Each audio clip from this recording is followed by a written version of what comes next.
Referência em confiabilidade, luxo, equipamento, prestígio na Europa e talvez em alguns outros mercados, mas um fracasso em Moçambique. Por que as marcas europeias não vingaram em Moçambique? Por que não há várias marcas europeias em Moçambique, como existem, por exemplo, na África do Sul, que é aqui do lado? O que está a acontecer? Qual é o problema? Sejam todos muito bem-vindos ao Moçambicano YouTube. Comigo, Mauro, é um prazer ter-vos desse lado. Vídeo novo todos os dias aqui no nosso canal. Para não perderem coisas como esta, já sabem, deixa aqui o vosso like, compartilhem com vossos amigos, vamos aqui prestigiar este canal. Família, é muito simples, é assim, os carros europeus, okay, são os carros muito bem construídos, são carros que são até fiáveis, são carros que são referência mundo afora. As marcas europeias são marcas que têm muita tradição, okay, em construção de veículos, foi uma das primeiras, okay, nações, okay, a construírem carros. Então eles têm muita experiência na fabricação dos carros. Mas onde é que mora aqui o problema?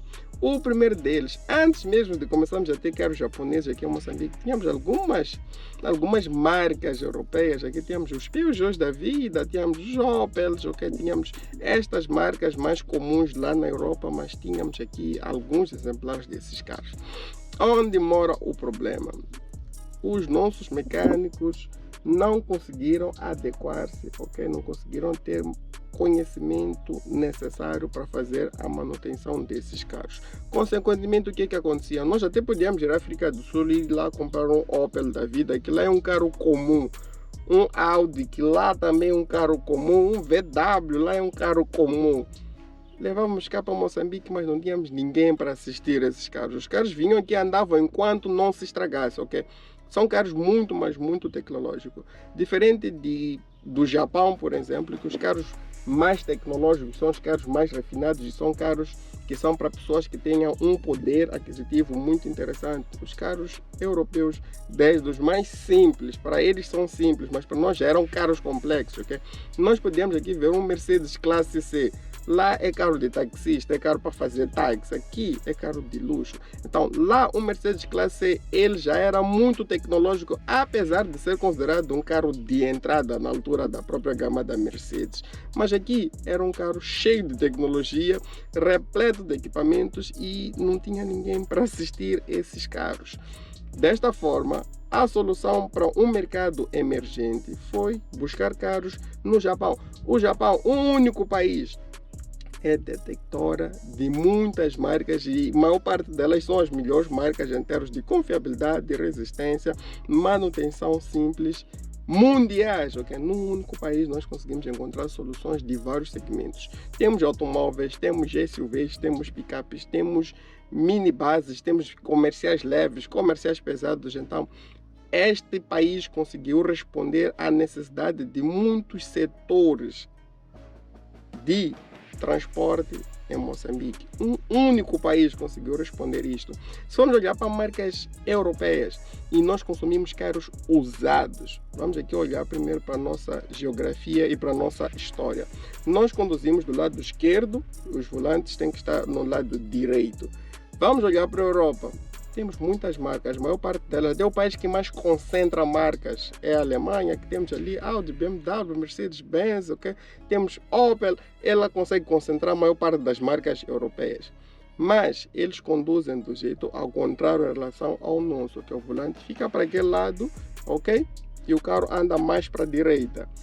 Imagina aquela situação de nós estarmos a importar carros usados vindo da Europa. Se formos a comprar da Alemanha, estaremos a conduzir do jeito errado, ou seja, teremos o volante no lado oposto dos carros normais em Moçambique.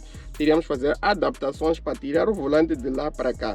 Seriam outros custos. Temos a Inglaterra que conduz exatamente como nós conduzimos, ok? Mas Inglaterra, quais são as marcas inglesas? Temos Jaguar, Land Rover. Nenhuma delas faz carros simples, faz carros complexos. Já sabemos que essas marcas são muito tendenciosas em confiabilidade. Ou seja, não são carros compatíveis para todos os moçambicanos. Tudo bem, Mas existem marcas japonesas que têm representações na Inglaterra, por exemplo. Temos lá Honda, temos Toyota, Nissan, temos essas marcas que também constroem carros lá e, de certa forma, podíamos comprar esses carros de lá como segunda mão. Não é só novo problema. As métricas. Inglaterra, apesar de ter o volante do lado que está o nosso, eles têm a medição de velocidade totalmente diferente da nossa. Eles medem as velocidades por milhas por hora, nós estamos a medir por quilômetros por hora, ou seja, apesar de a direção estar no mesmo lado que o nosso, ainda teríamos que nos habituar, ou teríamos que adequar, ou teríamos que criar soluções para interpretar ou para converter milhas por hora. Isso já é um transtorno à parte. Quanto é que custam esses carros na Europa? Custam muito mais. Qual é a moeda que se usa? Euro. Euro está mais caro do que dólar, ok? Trazemos esses carros para Moçambique, são carros europeus, e como é um mercado que é muito seletivo, que os carros que são vendidos na Europa são mais tecnológicos, são mais afinados, ok? Porque aquele mercado exige muito das marcas. Um Toyota feito na Inglaterra, trazido para Moçambique, provavelmente viria com tecnologia que os moçambicanos não iriam conseguir atender. Aconteceu isso com o Avance. É exatamente o mesmo Avance que é vendido lá na Europa. O Japão tentou trazer para Moçambique e foi aquele fiasco que vocês viram. Europeus preferem carros diesel. A maior parte desses carros que a gente compra no Japão a gasolina, lá na Europa são eles todos a diesel. Imagina esses carros pequenos, um Avance diesel, um Corolla diesel, um Auris diesel, um Civic diesel. Iríamos conseguir manter esses carros? Não iríamos conseguir manter. A solução para nós foi exatamente o Japão. O Japão, o que eles fizeram que acabaram conquistando praticamente quase todo mundo? Em vez de investirem assim em equipamentos, tecnologia, sensores, eles preferiram investir em coisas simples que pudessem ser assistidas em qualquer canto do mundo e que pudessem durar mais. Os carros que têm muitos equipamentos são bons para o primeiro dono. Temos ali ar-condicionado 2 zonas, sensor de chuva, sensor de luz, temos muitos equipamentos, mas aquilo tudo estraga-se com o tempo, porque os carros acabam ficando bomba não porque foram mal construídos, por causa da tecnologia de equipamentos que, com o passar do tempo, começam a queixar-se pela idade, começam a dar problemas. É diferente do japonês. Quando o japonês resolve colocar uma tecnologia muito revolucionária no seu carro, vai levar muitos anos, até pode parecer atrasada. O japonês pode saber, por exemplo, fazer uma caixa automática e não dizer a ninguém que sabe. Deixar até a concorrência fazer, deixar o Mercedes da vida testar aquilo para perceber se aquilo é confiável. Depois de perceber que realmente aquilo é confiável, começa a colocar nos seus carros e aí vai. Então, a divisão destes fabricantes japoneses e fabricantes europeus, vai ser basicamente nestes dois aspectos. Os europeus constroem carros mais tecnológicos que requerem uma manutenção mais complexa, porque são carros com mecânica muito complexa, e estes tipos de carros não dariam muito certo em mercados emergentes como o mercado moçambicano. Nós temos poucos recursos para comprar os carros, também continuamos tendo poucos recursos, tanto econômicos para fazer manutenção, como em conhecimento também para mexer nesses próprios carros. Então os carros japoneses, como eram carros muito simples, ok, qualquer pessoa conseguia mexer neles, os preços dos carros japoneses eram muito mais atrativos.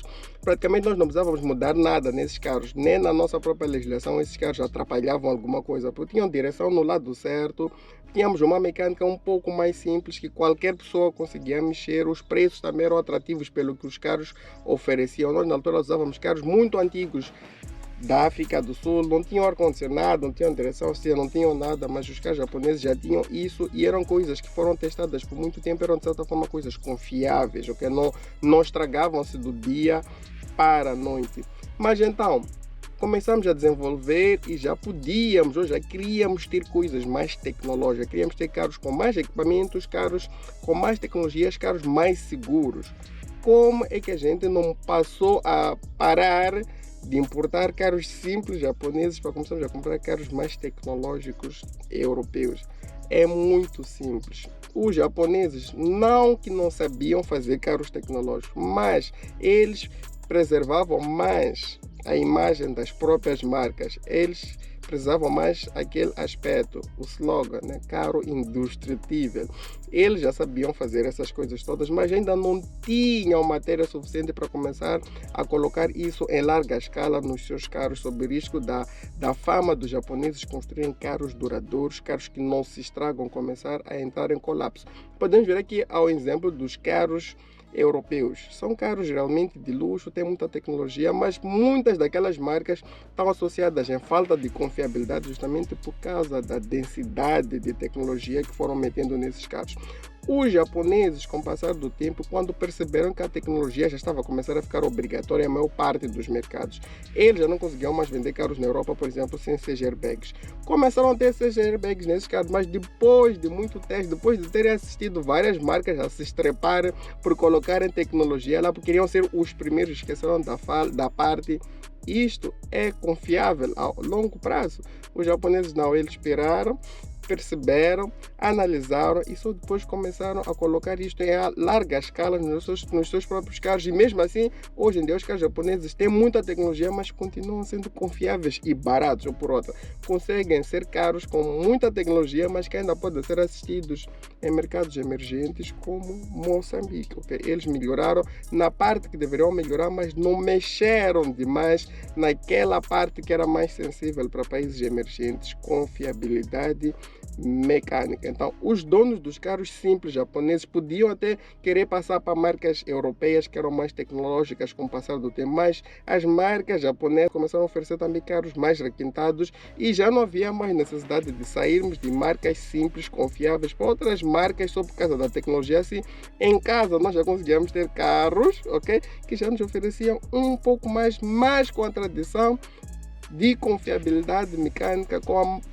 manutenção muito mais simples de ser feita do que um similar lá da Europa, ok? Então, os carros europeus são carros que devem estar em países assim que tenham tecnologias de manutenção mais complexas. Em países como Moçambique ainda vão ser carros que vão ser mais problemáticos do que eficazes, ok? Lá são carros confiáveis, aqui poderiam ser também carros confiáveis se nós tivéssemos condições para manter aqueles carros, ok?